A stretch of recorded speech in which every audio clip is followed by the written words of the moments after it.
pros and cons of house and land packages. Okay, so let's start with the cons, okay? So the cons, you're buying a house that doesn't exist.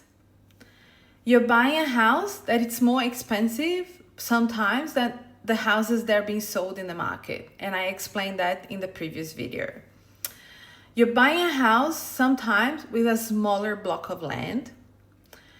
And you're buying a house from a builder that you, depending if you haven't done your research properly or anything, you're not sure if it's going to be delivered. So the risks are either some defects or even the fact that it might take longer. Another thing that annoys people when it comes to house and land is the land registration, when they were promised that the land registration was going to be at a certain time and that doesn't happen. And sometimes, most of the time, the issue is with council. So the developer prepares the land, does everything, and then they rely on council to come and allow them to register their land.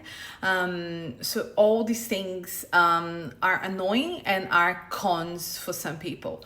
Another thing that that con sometimes it puts you in a worse position when, for example, if you actually thought that you're gonna buy something and register straight away because your financial situation in that moment was great and you could do that in that time, but then with time, because it took longer, now your financial situation might have changed, so you might have lost your job or something happened and you use the money that you're going to use for your deposit or for your installment. So all these things because of the delay. So these are all cons. They're usually cons not only for house and land, but for off-the-plan properties in general. Okay, now let's talk about the pros.